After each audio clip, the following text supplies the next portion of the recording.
أعوذ بالله من الشيطان اللعين الرجيم. بسم الله الرحمن الرحيم. الحمد لله رب العالمين.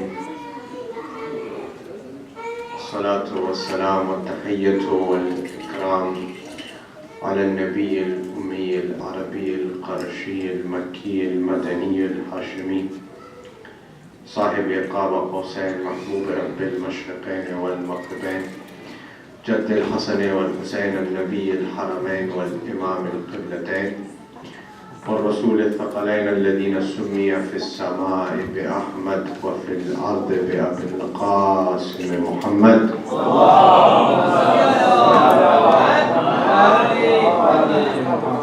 وعلى أهل بيته الطيبين الطاهرين المعصومين المظلومين المنتخبين المنتجبين لا سيما بقية الله في الأرضين روحي وأرواح العالمين للتراب مقدمه الفداء واللعنة الدائمة الباقية على أعدائهم ومنكر فضائلهم وغاصب حقوقهم أجمعين من يوم عداوتهم إلى قيام يوم الدين.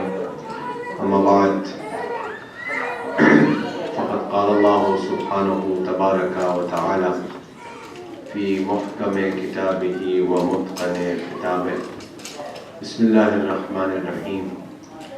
الله لا إله إلا هو الحي القيوم لا تأخذه سنة ولا نوم له ما في السماوات وما في الأرض من ذا الذي يشفع عنده إلا بإذنه يعلم ما بين أيديهم وما خلفهم ولا يحيطون بشيء من علمه وسع كرسيه السماوات والأرض ولا يعوده حفظهما وهو العلي العظيم.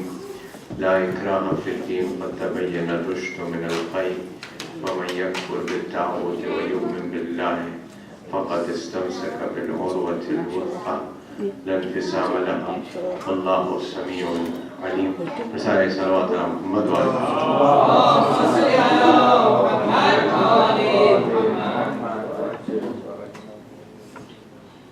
As we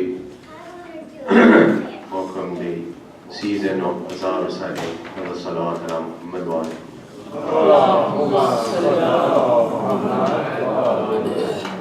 and to hasten the reappearance of our awaited Imam reciting the salawat ala Muhammad wa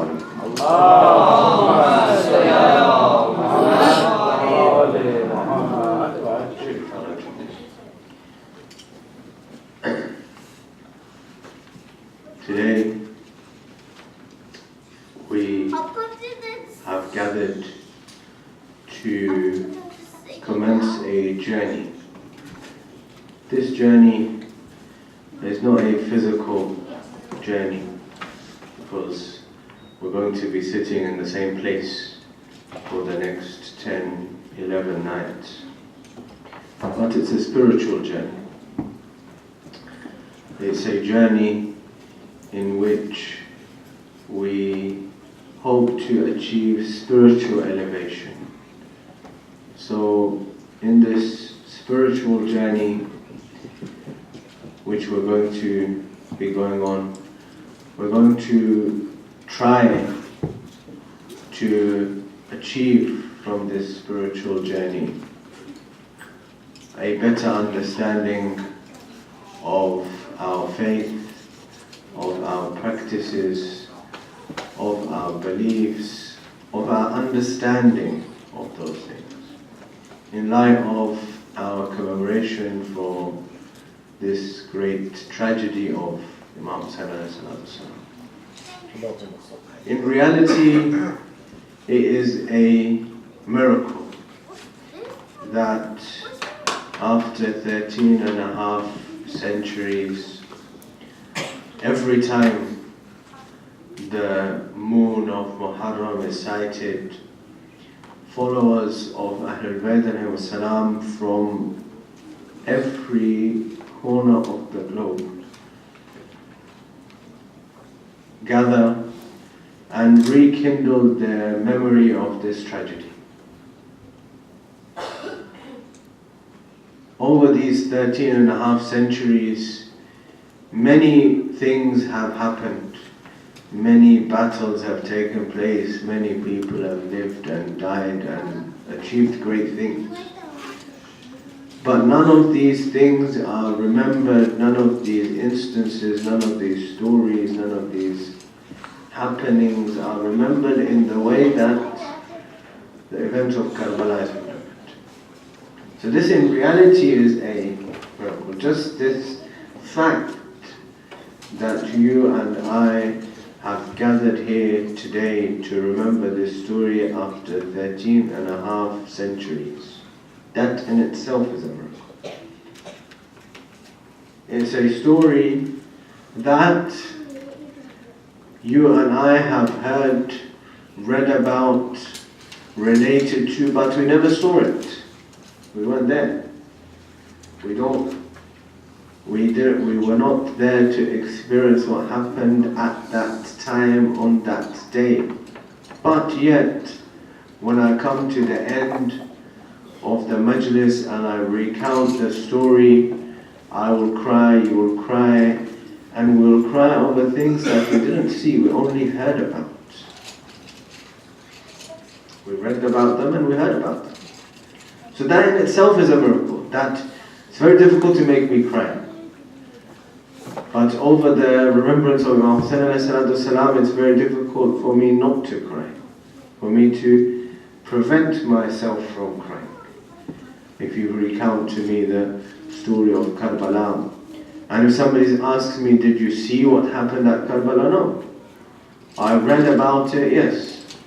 I heard about it, yes. But as somebody who all their life studied history, I've read about many people dying, and many battles, and many wars. But none of those evoke those reactions that the event of Karbala evoke in me. So this itself, just this fact that this event, this story evokes these reactions in you and I and every single person who calls themselves a follower, a lover of Ahlul Bayt and of course, it's not just exclusive to, I was about to say followers, but I corrected myself. It's not exclusive just to followers of Ahlul Bayt and anyone who evokes who recalls, remembers, understands, reflects over the story is forced to the same reaction, whether or not they believe in Imam Hussain as the Imam or not. So this itself, this reality about the story of Karbala itself is a miracle. But what we want to reflect over, at least today, and then inshallah today, this is our first discussion, so we want to make some introduction, some pathways into our theme, inshallah, which we'll be discussing. And the way that it's going to work is that we will have one theme for all the majalis, but each day will have a different title. So today's title, of course, is the introduction into the season of mourning, the season of Azhar, the season of Imam Hussain salam. And that, of course, will come to our theme and our topic, but before that, I want to always use the opportunity in the first majlis to reflect over the importance of Imam Hussain salam as a person, as an individual, and particularly about his qiyam, about his movement that results in the event of Karbala.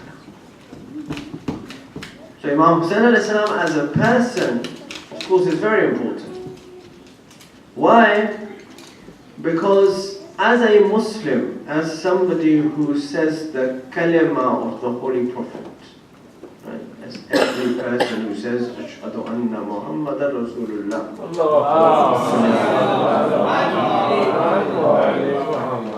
For every such person, Imam Hussain salam is important. Why? Because Muhammad Rasulullah sallallahu alayhi wa sallam considers Imam Hussain alayhi salam important. Right? This is the important thing. Imagine that out of all these people that Rasulullah has around him, and there's some very special, very important people around him, who have their own merits, their own respect in their own place. But out of all of those people, he doesn't say this statement for anybody except for Imam Hussain alayhi salam. Imagine. You know, even he doesn't say this statement for Imam Amirul Mu'mineen alayhi salam. What does he say? He says, Husaynun minni wa ana min Husayn. He doesn't say this for anybody else. Not even for Imam Amirul Mu'mineen. Yes, for Imam Amirul Mu'mineen he says, Aliyun minni. For Imam Amirul Mu'mineen he says, yes, he's my soul, he's my nafs, but he doesn't say wa ana min Ali. Nor does he say wa ana min Fatima or wa ana min Hassan, but he says wa ana min Hussain. Hussain is from me and I am also from Hussain. This is significant. Why? Because Hussain minni, he said, as I said, he said Aliyun minni, Fatima bad'atun minni, Hasanun minni. He says this about all of them, that they're all from me, and this is something that we understand. That Ahlul Bayt alayhimus salam are from the Holy Prophet of Islam. They are the Ahlul Bayt of him, of the Holy Prophet of Islam, of his prophethood. But what is this wa ana min Hussain? That I am from Hussain. So Rasulullah is giving you, every person who reflects that and believes and says, Ashhadu anna Muhammadan Rasulullah, that reflect over this statement of mine. Reflect that I've only said this for Hussain alayhi salam. Why? From 3rd of Sha'ban, 4th after Hijrah, until 10th of Muharram 61 after Hijrah, Husaynun minni. From 3rd of Sha'ban, 4th after Hijrah, to 10th of Muharram 61 after Hijrah, Husaynun minni. Husayn is from me. Why? He's the son of my daughter. And according to the verse of Mubahala, which we just celebrated last week, he's the son of Rasulullah. Abna'ana wa abna'akum. But from 10th of Muharram 61 after Hijrah till the day of judgment, wa ana min Hussain. From 10th of Muharram 61 after Hijrah till day of judgment, wa ana min Hussain. Why? Because from 10th of Muharram 61 after Hijrah, and what Hussain alayhi salam did, Adam is because of Hussain. Nuh is because of Hussain. Ibrahim is because of Hussain. Musa is because of Hussain. Isa is because of Hussain. Muhammad Mustafa sallallahu alayhi wa sallam is because of Hussain. Islam is because of Hussain. Quran is because of Hussain. Kaaba is because of Hussain. All of these things are because of Hussain. Allahumma salli ala Muhammad wa ali Muhammad sallallahu.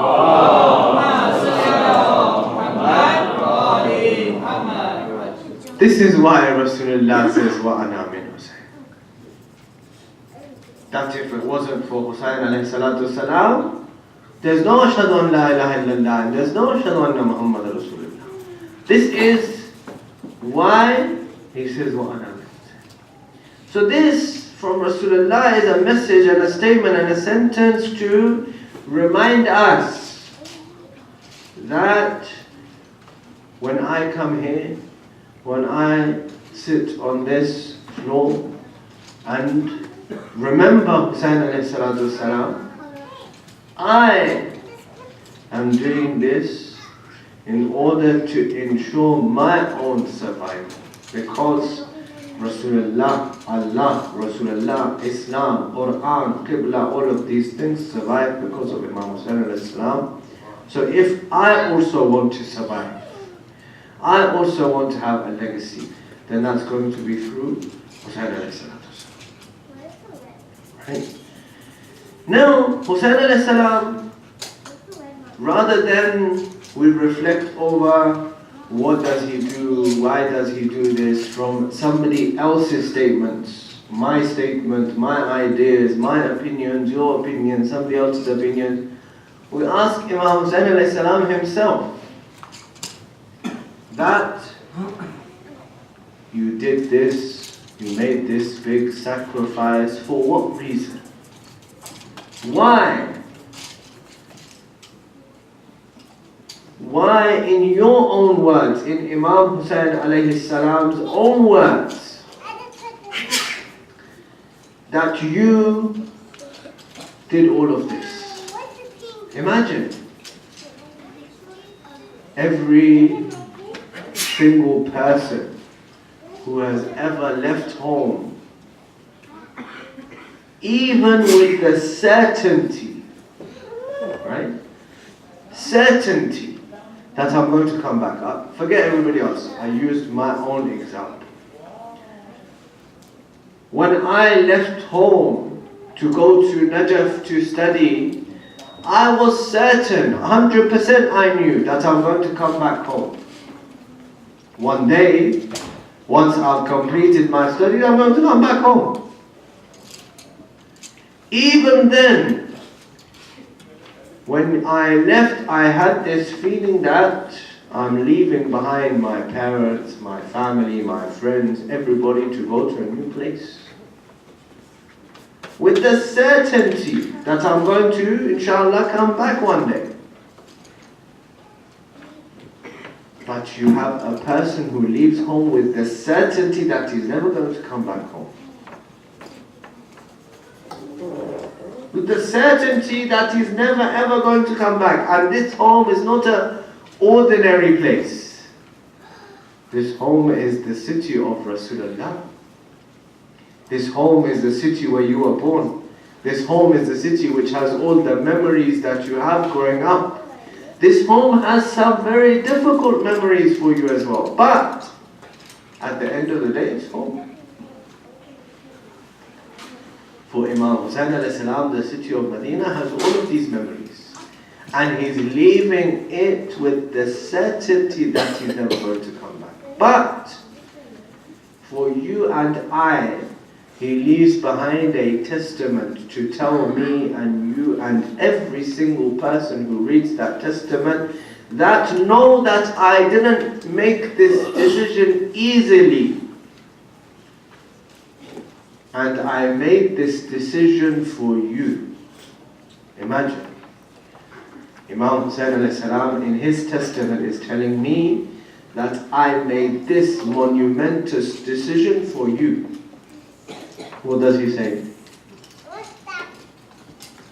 I didn't leave Medina in order to create bloodshed or mischief or fighting or any of these things. Instead, he says, Innama. Those who know Arabic know that Innama is called Adatul Hasr, means exclusivity. If a sentence starts with Innama, the translation is going to be only. That this is the only reason that I'm leaving Medina. Innama kharajtu litalabi islahi ummati jaddi. The only reason that I'm leaving is not for me. I have no personal vested interest in this. It's for you to reform the nation of my grandfather. An amara bil ma'roof wa anha anil munkar. To encourage that which is good and to forbid that which is evil. Wa asiru bisirati jaddi Rasulullah huwa bi Amir al-Mu'minin alayhi salatu wasalam. And to do so according to the sunnah and the seerah and the practice of my grandfather Rasulullah, And my father, Imam Amirul Mu'mineen. So he's telling us three things. Number one, Islam, reform. How? By encouraging the good and taking away the evil. In what way? From the seerah, from the practice of my grandfather Rasulullah and my father Amirul Mu'mineen. So in other words, he's telling us that number one, I want reform. This is how I'm going to do reform. And this is the way to do Amr bil Ma'ruf Nahy anil Munkar is from the seerah of the Holy Prophet or from Amirul Mu'mineen, nobody else. In the history of Islam, there's either Rasulullah, whose practice is going to be accepted, or Amirul Mu'mineen, nobody else. And if we translate or summarize this into one sentence, I remember I had to summarize this into one sentence when I first came to the United States about 5 years ago. So the immigration officer said to me, "What are you here to do?" So I told him that I'm here to give lectures about Imam Hussain alayhi salam, and this is the month of Muharram. So he asked me, "What do you say in your lectures?" I imagine I was standing there at the immigration counter and thinking, well, I say hundreds of things in my lectures. What am I supposed to summarize this in one sentence? I'm not going to read out my whole lecture here. So I had to think that how can I summarize in one sentence what is it that I tell people in my lectures? So I recalled this hadith of Imam Hussain alayhi salam, this wasiyyat nama, this testament that he writes to Muhammad Hanafiya when he's leaving. And I said to the immigration officer, I teach people to be good people. Imam Hussain alayhi salam's message was what? If you summarize all of this in one sentence, is what? Is that he wants you and I to be good people. So I said to the immigration officer, I said, I teach people to be good people, because this is what Imam Hussain alayhi salam taught people to be. In reality, this is the summary of what Imam Hussain alayhi salam taught people to be. Islam means to be a good person. Islam means to be a good person. The purpose of me and you coming here to shed our tears and remember Imam Hussain alayhi salam is for me to use all of these things as a vehicle to become a good person. Becoming a good person means that yes, I have to focus on my own self. But it also means, this is very important, it also means that I don't be judgmental of somebody else. It's possible that that other person is struggling with something that I find very easy. But it's also possible that that person is doing something very well that I'm struggling with. Everybody has their own challenges. And if I become a good person, if I do Islam in my own life, then I'll realize that yes, there might be something that I find very easy and somebody else finds challenging. And there might be something that I find challenging which somebody else finds very easy. That only highlights, illustrates, underlines that everybody has their own challenges in being a good person. Everybody. And part of being that good person is not being judgmental. Is not making judgments about somebody else. Oh, I have to worry about my own self. What am I achieving as a person from Imam Hussain? From this coming to this gathering, what am I achieving? Right? Because when I'm being a good person, that's a package, right? That means that I have to be a good person in every aspect, in every respect. Whether that's to my own self, my own obligations, or to other people. Right? And this is the summary, and it's not an easy path. It is difficult. There will be challenges. It's not an easy path to go. It's a challenging, it's a difficult path. And if we want to summarize that challenge or that difficulty, I'll read a couplet in Urdu. So apologies to those who don't understand Urdu. Mirza Ghalib says, "Bas ke dushwar hai har kaam ka aasan hona, aadmi ko bhi muyassar nahi insan hona." So it's a difficult path. To be born is it's not an excellence. I'm born in a particular country. I was going to be born somewhere. I'm born to a particular race, particular background. I speak a particular language. I like a particular food. All of these things are not excellences. Excellence is for a person who is born to become an insan. Is to become that good person. That's the excellence. And so becoming that good person is becoming a good person through Imam Hussain alayhi salatu wasalam, because that's what he wants you and I to be.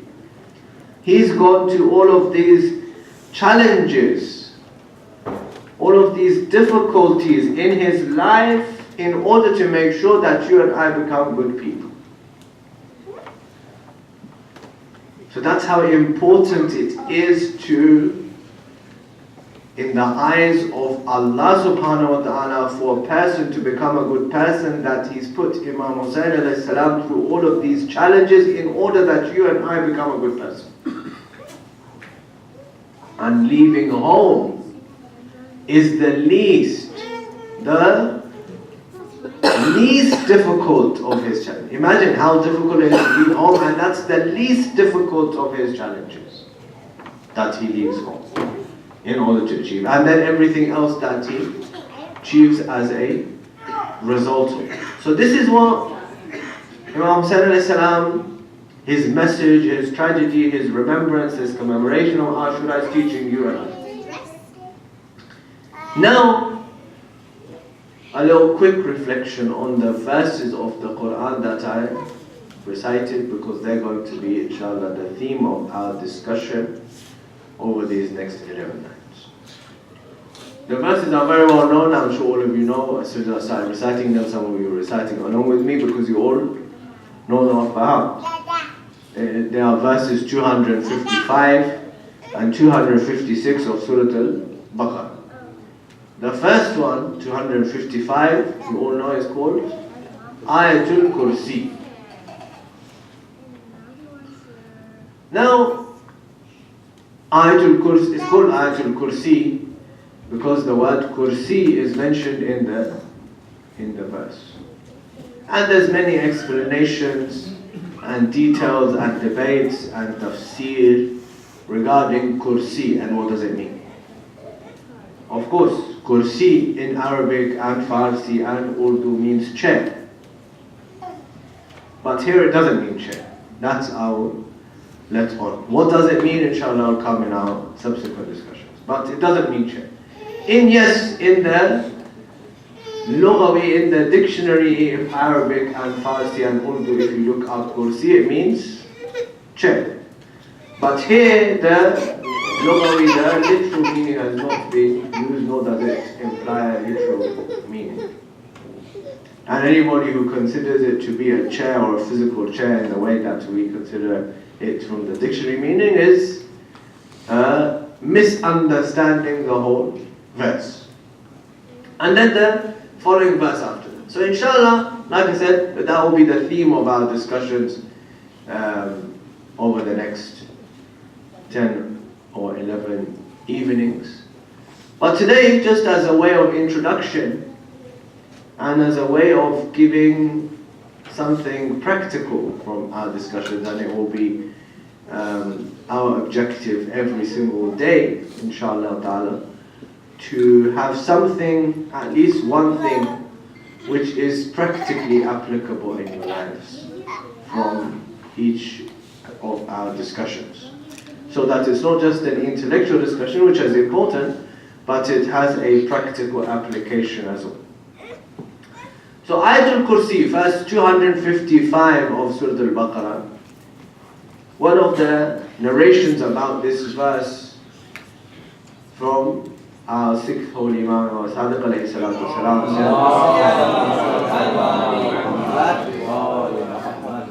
the Imam says that the Quran is the most important book, and amongst the Quran, Surah Al-Baqarah is the most important surah, and amongst Surah Al-Baqarah, Ayatul Kursi is the most important verse. And in another narration he mentions that Ayatul Kursi, so from Allahu la ilaha until wa huwa al-aliyyul azim, is 50 words. And each word has 50 different blessings attached to whosoever recites this verse. Each word, so 50 words, 50 times, 50 blessings attached to each word that the person recites. And if a person is going through difficulty, whether that difficulty is financial or personal or any other kind of difficulty, or they want protection from an enemy, then they should read Ayatul Kursi after every prayer, in order to ensure acceptance of prayer. Recite Ayatul Kursi. Now I just want to share with you a story regarding Ayatul Kursi, very important story, hadith, and then inshallah ta'ala, as my allocated time 10 past 9, inshallah ta'ala, conclude. Two people going on a journey, and they come to Rasulullah sallallahu alayhi wa sallam.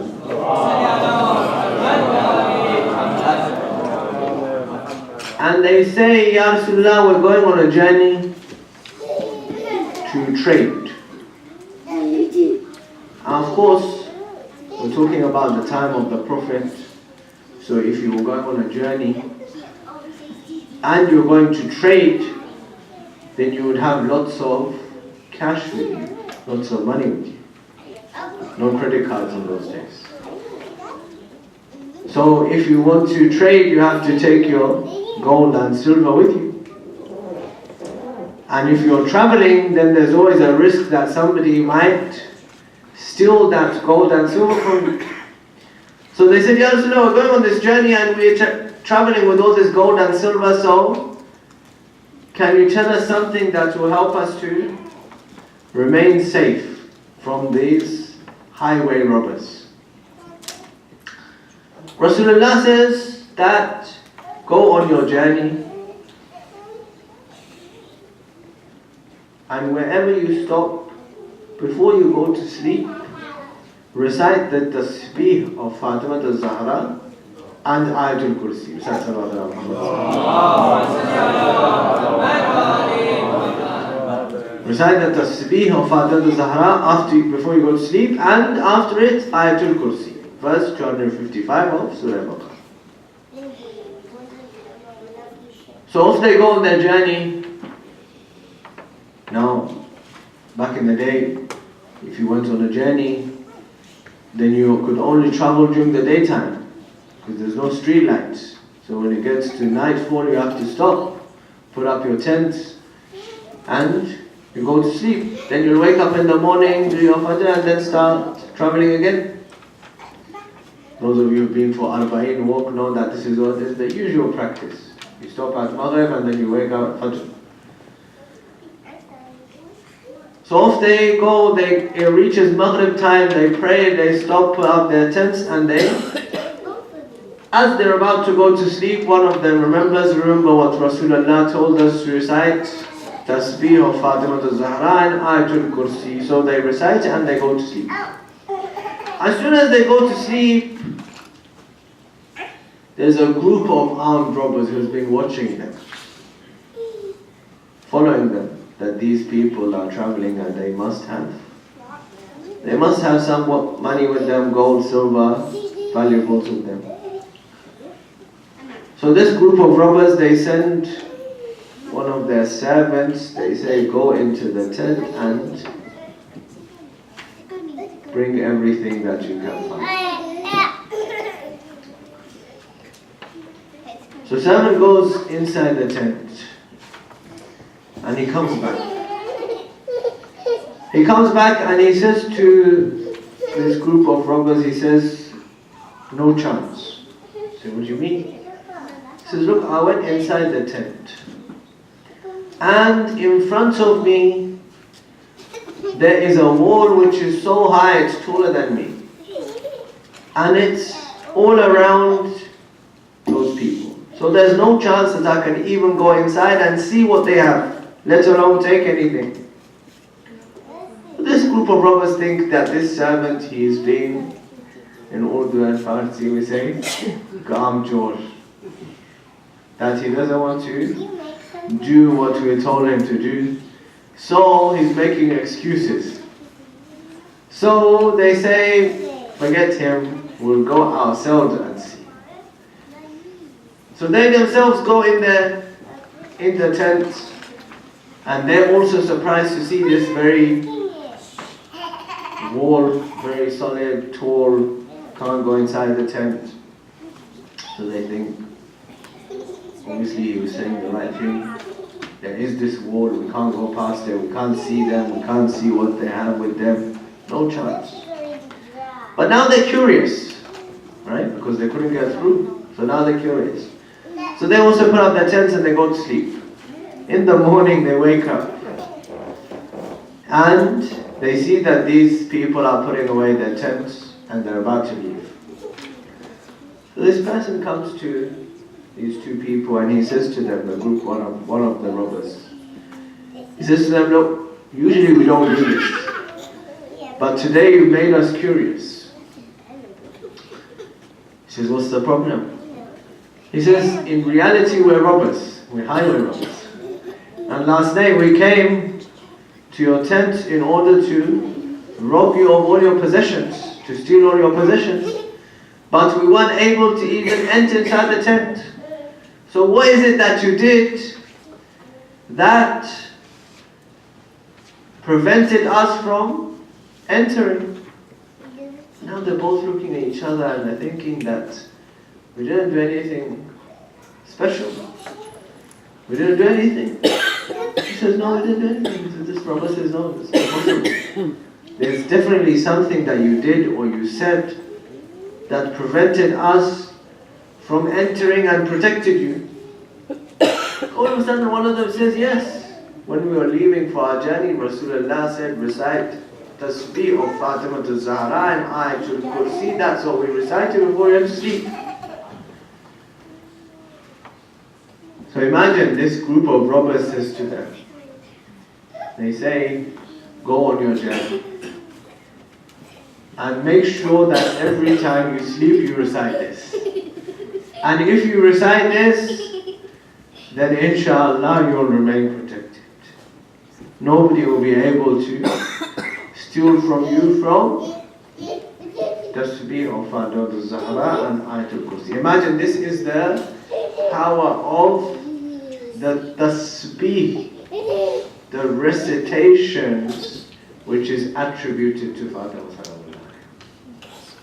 This is the power of the ayat which is attributed to the power of Allah subhanahu wa ta'ala. So imagine what's the power of Fatima salamullah alayha, what's the power of her flesh and blood and her children and all those who are attributed to her, when this is the power of her tasbih and this is the power of the ayat.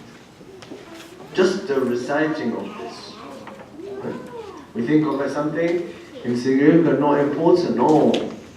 In reality, it is a protection from all kinds of calamities, difficulties, problems in my life. And this, inshallah ta'ala, tomorrow we'll start our discussion from here. This is what Imam Hussain alayhi salam is all about. He does all of this, everything that he does in order to make sure you and I become good people. But the prerequisite of you and I becoming good people is not sufficient just to be a good person. The prerequisite of becoming that good person is having recognition of Allah subhanahu wa ta'ala. Right? So in inshallah ta'ala our theme will be recognition of Allah subhanahu wa ta'ala through Ahlul Bayt alayhi salatu wasalam. And so, why did I add this sentence at the end, through Ahlul Bayt alayhi salam? Why? Because we will see, as we will see in our discussion, that there are correct understandings of Allah subhanahu wa ta'ala, and there are also incorrect understandings and incorrect recognition of Allah subhanahu wa ta'ala. And what we want to know, and what we want to do, and what on this journey we want to achieve, is to get to those correct understandings of Allah subhanahu wa ta'ala, and to save myself from those incorrect, those wrong understandings of Allah subhanahu wa ta'ala. And this is what Imam Hussain alayhi salam's message is all about. That if you reflect on this message, if you reflect on every single thing that he does, he's doing it all to take you and I towards the correct understanding of Allah subhanahu wa ta'ala. Why? Because he gets the news. It's mentioned that Abdullah ibn Zubayr and Imam Hussain alayhi salam are sitting in the masjid of the Holy Prophet Islam, in Masjid Nabawi. And a person comes and he says to Imam Hussain alayhi salam that Walid, governor of Medina, he wants to see you. So Imam says to him, tell him I'm coming. Messenger leaves. Abdullah ibn Zubayr says to Imam, Ya ibn Rasulullah, son of the Prophet, do you know why the governor has called you?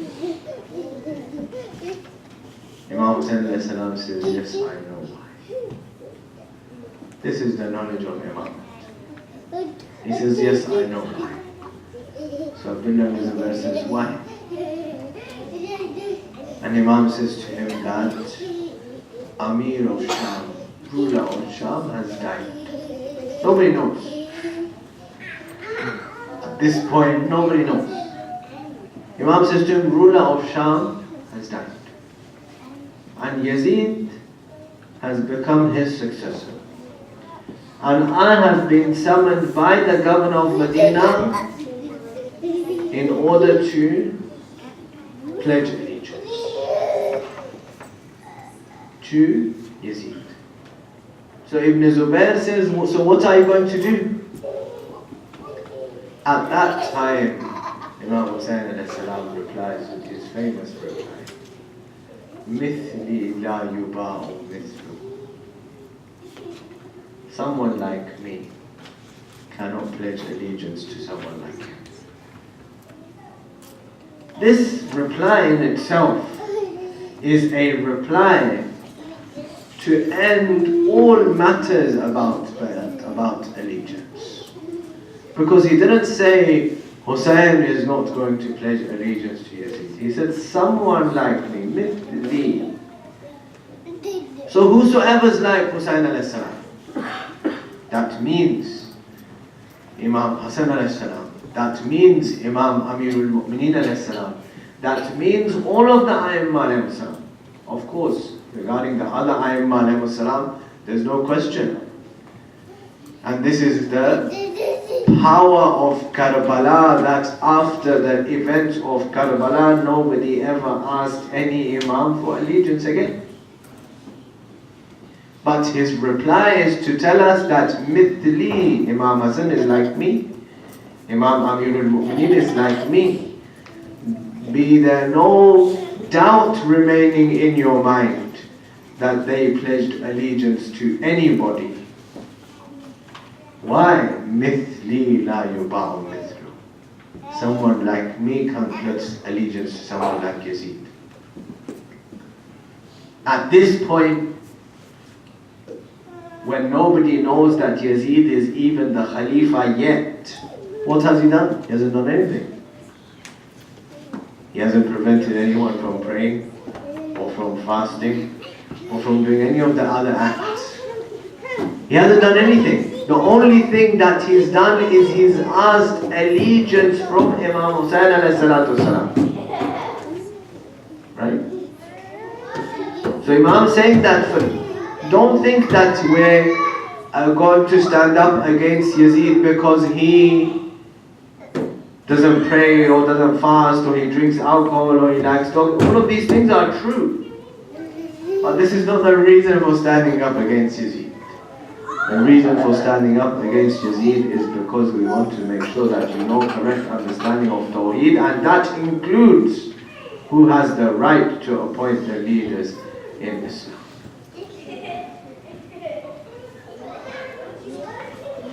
Imam Hussain stands up, he leaves, he goes to the palace. And Walid starts to read out the document and then he feels embarrassed, so he gives it directly to Imam Hussain. Imam salam reads it and then he says to Walid that wouldn't it be better if you announce this in the daytime, in the masjid, in the presence of everybody else. Walid agrees to his Imam's request, but Marwan in the gathering says, if you let him go, you'll never get him back again. Imam Hussain alayhi salam, addressing Marwan this time, says to him, do you threaten me? He says, kill him. Either get the allegiance or kill him. Imam Hussain alayhi salam says to Marwan, do you threaten me? When he says this, his voice is raised. Abu Fadl Abbas comes running inside. Imam Hussain alayhi salam takes him by the hand, comes out of the palace, and he says something so heartbreaking that every single person who's ever left home will feel this deep in their heart. He says, Abbas, Medina now no longer is a place you can live. Imagine, this is the city you were born in. This is the city of your grandfather. This is the city where you played. This is the city where you stood on the shoulders of your grandfather Rasulullah. This is the city where you went on the back of your grandfather Rasulullah. This is the city where Rasulullah used to give everybody lessons about the greatness of Imam Hussain alayhi salam, and he's saying this is a place where you can no longer live anymore. Imagine. How difficult is it for a person to get to that point and say, if you allow me, I want to just mention a few lines from Mir Anis about leaving of Medina, and then I'll go back to the घर से जब पहले सफर सैयद आलम निकले, sir झुकाए हुए बादीदाए पुरनम निकले, खेश व फरजंद पले बांध के बाहम निकले, रोके फरमाया कि इस शहर से अब हम निकले। रात से गिरियाए ज़हरा की सदा आती है, देखें किस्मत हमें किस दश्त में ले जाती है। रुखिया शहने सुए कब्र शहनशाह अनाम, बहरे तस्लीम झुके मुत्तसिले बाब सलाम, इज़्न पाकर जो गए कब्र के नजदीक इमाम, अर्ज की आया है आज आखिरी रुखसत को गुलाम, ये मका मुझसे ये मका हमसे अबे शाह ज़मन छुटता है, आज हजरत के नवासे से वतन छुटता है। चैन से सब हैं घरों में मुझे मिलता नहीं चैन, सख्त आफत में है अब आपका ये नूरुल ऐन, टुकड़े दिल होता है जब रोके हरम करते हैं बैन, नन्हे बच्चों को भला लेके किधर जाए हुसैन, शहर में चैन है शहर में चैन न जंगल में अमा मिलती है, देखें कब्र मुसाफिर को कहाँ मिलती है। It's mentioned that Hussain alayhi salatu salam, he comes to the grave of his grandfather Rasulullah. He cries there for a long time. He says, Ya Rasulullah, your nation, your ummah, your people don't allow me to live in this city anymore. I have to leave. But then, Imagine. Then Hussein alayhi salam comes close to the grave of his mother, but the narration states that he didn't come walking to the grave of his mother Fatima, but he came crawling to the grave of his mother Fatima, the way a baby comes crawling to his mother. The way a baby comes crawling, he came crawling to Imam Hussein alayhi salam. And he wept. He says, "Oh my mother, I'm leaving this city and all its memories because I can't live here." Now everybody is prepared, everyone. But imagine, it's difficult for the people who get left behind. He comes into the room of Salama, his grandmother. It's mentioned in narrations that Rasulullah had given Salama some dirt, some dust of Karbala. And he told her that my Hussein alayhi salam, when he is alive, it will stay as dust, but the day that it turns red, know that Hussein alayhi salam has been killed. Another narration states that Hussein alayhi salam himself gives Salama some dust of Karbala. And he says the same thing. He says, same thing. Salama says, "Hussein, you're the last remaining of Ahlul Kisa, of Panjatan." Whenever we wanted to remember Ahlul Kisa, we used to look at you. But now you're leaving us. He says, "Yes, my grandmother, I have to leave and go towards Karbala." She says, "I heard your grandfather say that when Hussein goes towards Karbala, he won't survive." She says, "Yes." Imam Hussein says, "Yes, this is what is destined. This is the reality. This is what I have to fulfill." Salama is an old lady, so it's difficult for her, but she bears it with patience. But Fatima Sughra is a young child. Fatima Sughra, daughter of Imam Hussein, is a young child, not more than 10 years of age. Imagine to be separated from your parents, from your nearest and dearest, your relatives, your brothers, your sisters, all left alone in Imam Hussein assigns every lady, every person in the caravan, go into the room of Fatima Sughra, bid her farewell and leave. But don't spend too long in there, that she might come and ask you to intercede. Every lady goes in, bids farewell, comes back out again.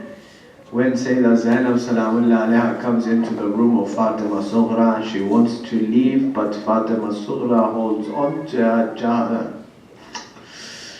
And she says, "Oh my aunt Zainab, you are the one who could intercede for me. Tell my father, don't leave me behind." Imam Hussein alayhi salam now is in this difficult position where Fatima Sughra has come with Aunt Zainab in order to intercede for her.